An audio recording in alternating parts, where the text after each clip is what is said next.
Ya, oke. Selamat sore Bapak Ibu, teman-teman semua. Kembali lagi dengan saya Nedwin dari Linguis. Saya senang sekali saat ini ingin berbagi sedikit dengan Bapak Ibu. Jadi kemarin ini memang ada info menarik ya. Bagaimana teknologi atau perusahaan teknologi ini saling bersaing di era pandemi, di masa WFH. Mereka betul-betul bersaing ya, dari yang retail, dari yang wearables, yang smartphone device dan lain sebagainya. Itu betul-betul menarik untuk dikaji. Nah, saya pribadi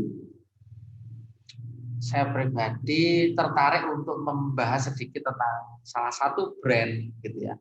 Salah satu brand smartphone yang saat ini menjadi primadona di beberapa negara, ya. Bahkan di India itu dia primadona banget. Dan belum lama usianya belum lama.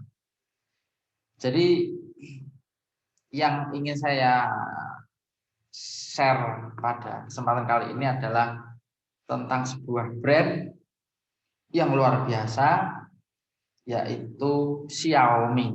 Ya, Xiaomi.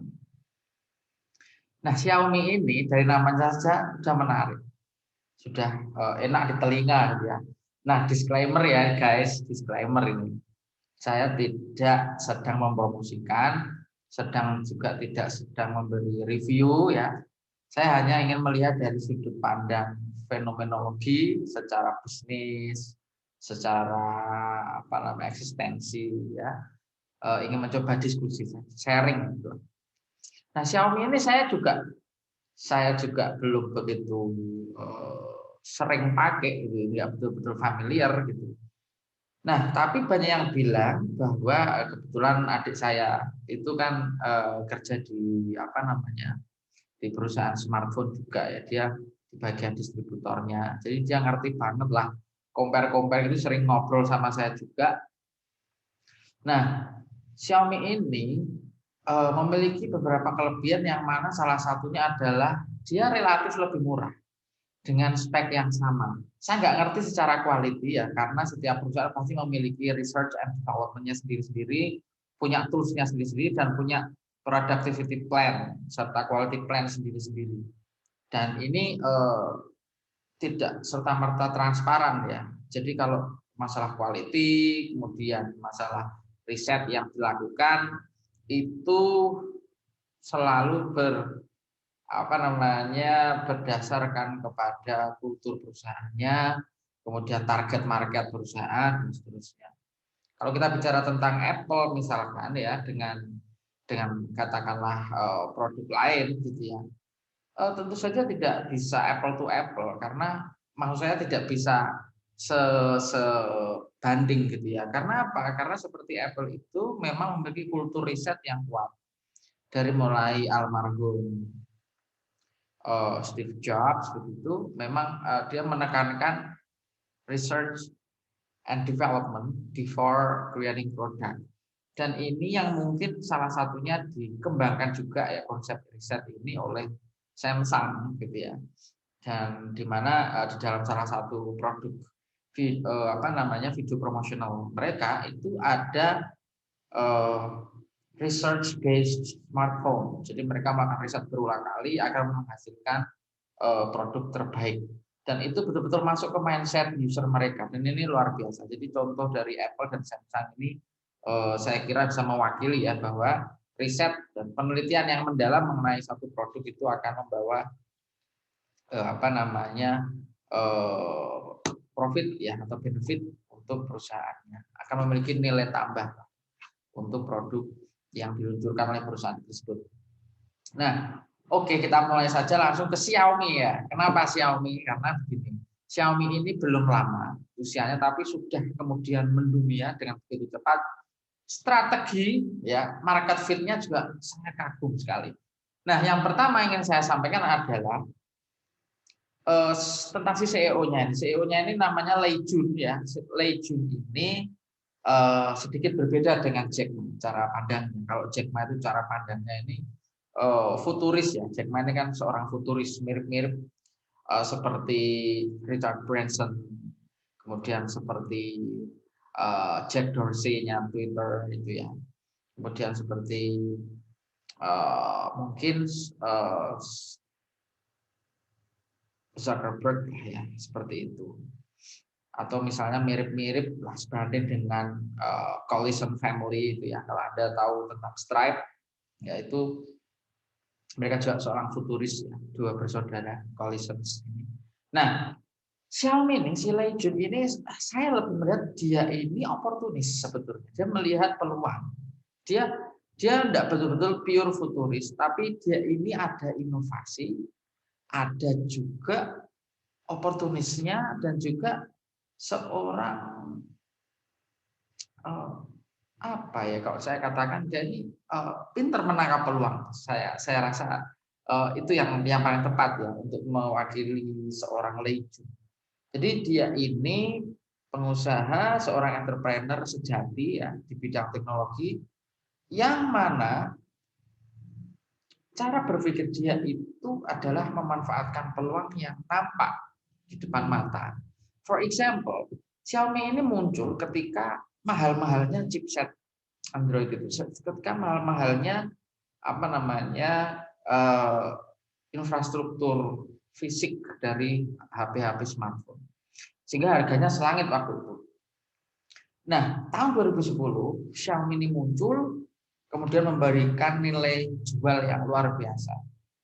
Dia harganya berbeda, tapi kualitasnya dia siap diadu. Dia memiliki cara pandang yang cukup unik di sini. Saya nggak ngerti bagian mananya yang bisa dikatakan lebih murah atau sama kualitasnya dengan yang mahal. Tapi yang saya bisa pastikan di sini bahwa para Xiaomi user, ya user Xiaomi itu melihat bahwa quality mereka oke. Survei-survei yang dilakukan, baik itu dari CRM-nya ya, dari CRM-nya Xiaomi maupun dari lembaga independen itu menunjukkan positif. Buktinya apa? Nah, buktinya adalah saya ingin share mungkin ya. Saya juga sedikit tercengang bahwa sampai hari ini ya fakta di lapangan menunjukkan terakhir ya ini survei terakhir ini nampaknya yaitu pada kuartal ketiga tahun 2020 kemarin. Ini sudah di tengah pandemi ya. Pada saat itu Xiaomi memegang porsi yang cukup besar. Luar biasa. Xiaomi memegang porsi yang cukup besar.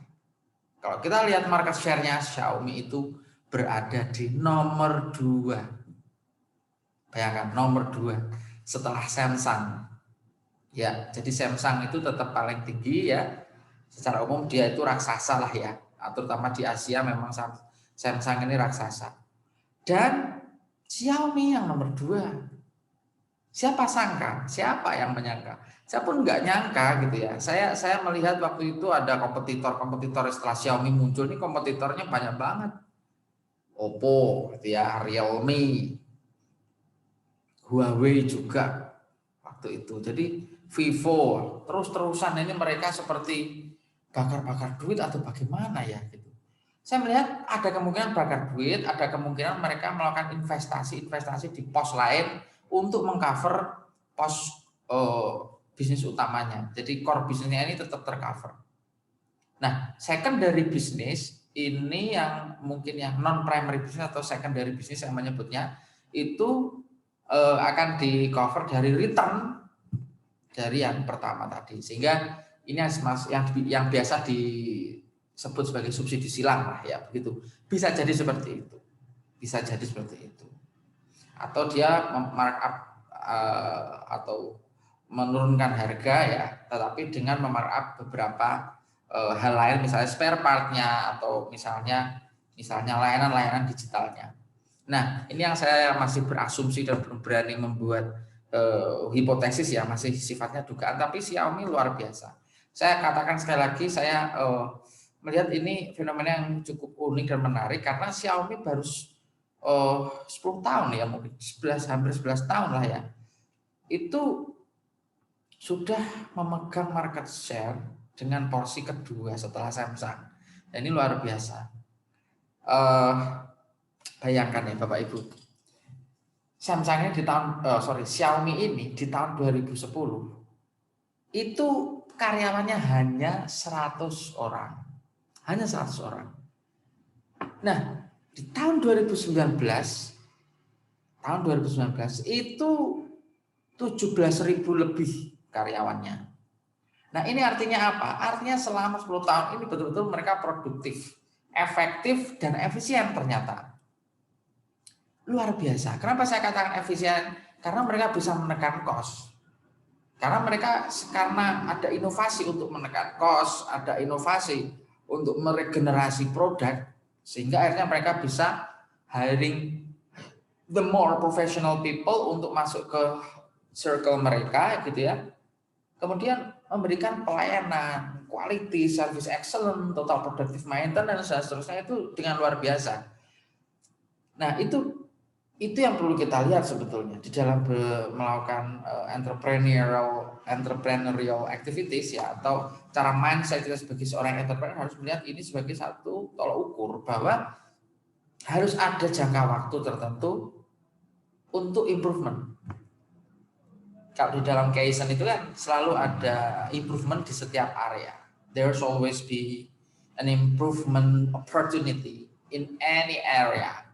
Jadi setiap area dalam bisnis kita, dalam perusahaan itu pasti ada area yang bisa diimprove apapun itu.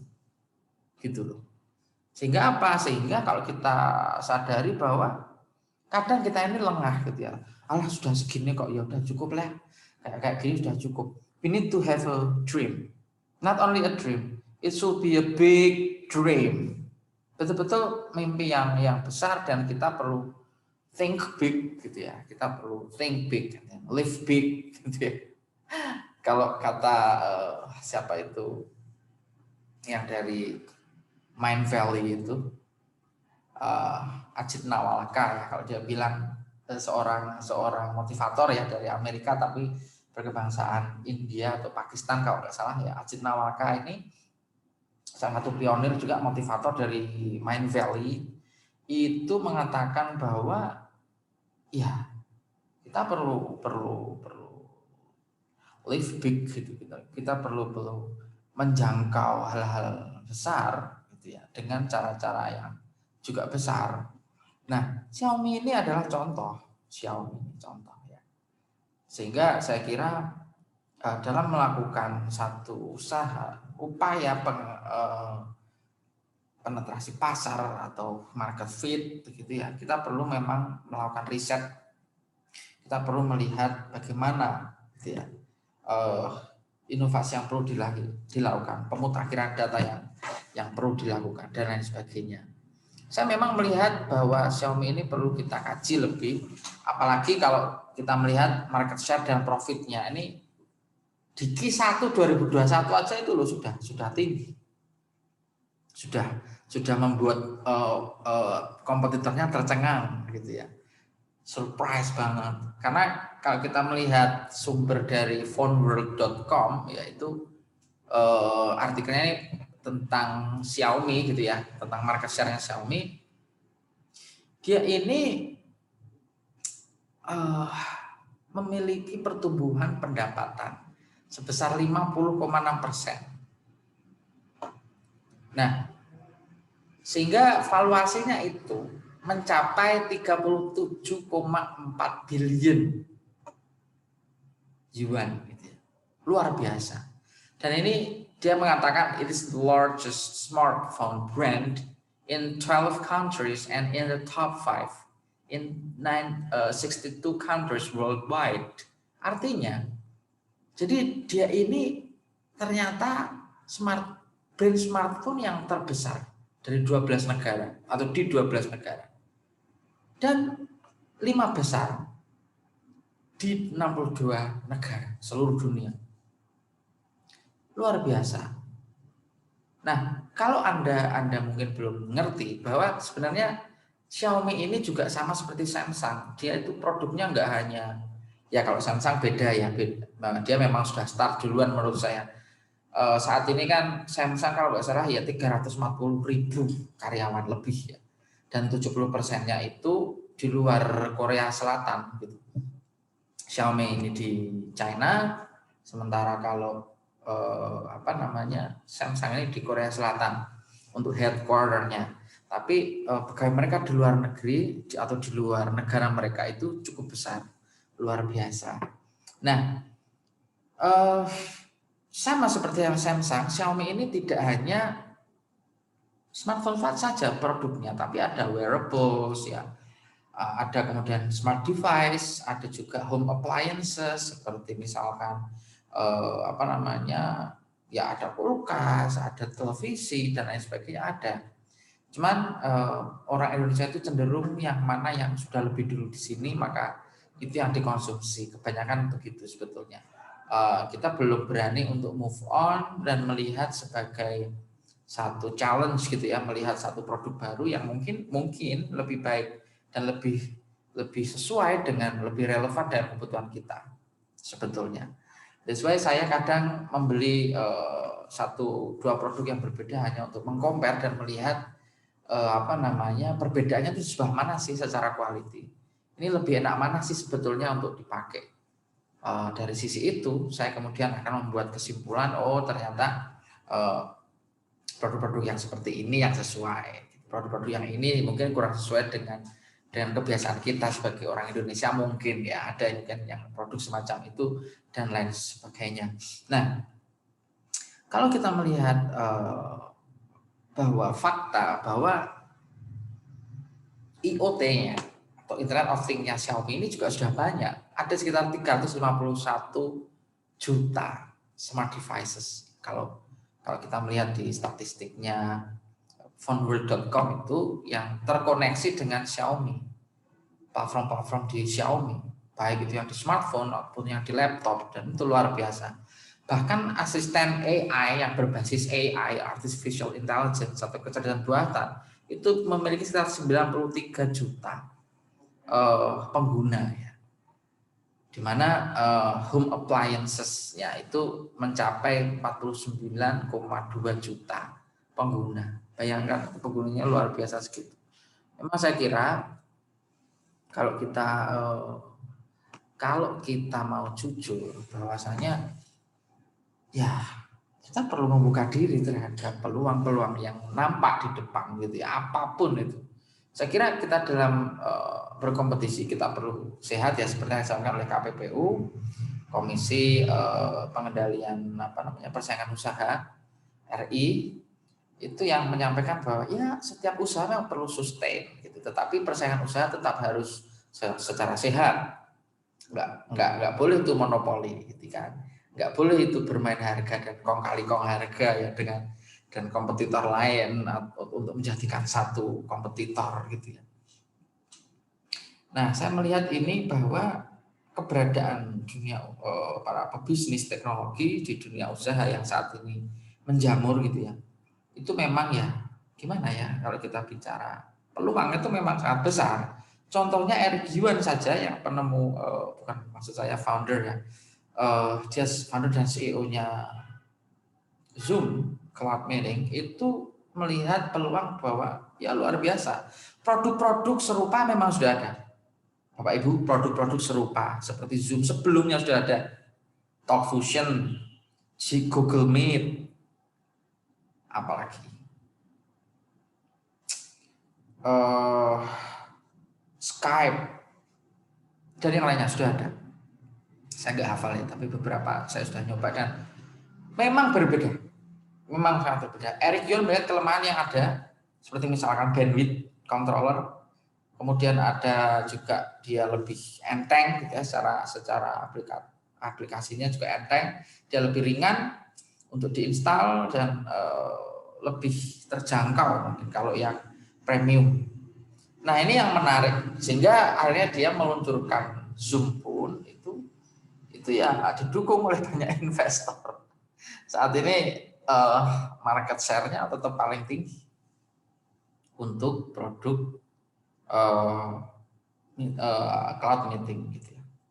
Nah, mungkin itu Bapak Ibu yang ingin saya sampaikan, bahwa belajar dari Xiaomi bahwa mereka ini mengedepankan peluang yang ada, dan juga belajar dari Samsung serta Apple ya, bahwa mereka mengedepankan riset. Saya kira kita perlu memblend ini, kita perlu mengintegrate ke dalam aktivitas usaha kita apapun itu, baik itu dari sisi operasionalnya, marketingnya, dari sisi keuangannya, dari sisi ERP dan seterusnya. Kita perlu untuk menjangkau pada tataran tersebut dengan cara-cara kita, dengan budaya organisasi yang ada di tempat kita.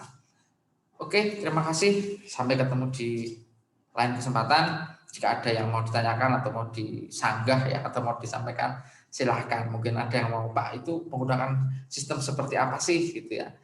Kalau misalnya kayak Toyota kan punya sendiri nih, Pak, kita bisa pakai Toyota Production System gitu ya, atau misalnya Tesla Way gitu ya. Atau beberapa praktisi yang mengatakan Tesla Way sama Toyota Production System itu seperti apa. Nah, mungkin apakah seperti Xiaomi ini ada, Pak, Xiaomi Way atau Samsung Way atau Apple Way atau Silicon Valley Way gitu ya, atau Indonesian Way, itu ada enggak? Nah, saya rasa kita akan bahas itu ya, itu pasti ada. Jadi metodologi, secara metodologi pasti ada. Setiap perusahaan, setiap negara itu punya semacam mindset ya, di dalam bisnis.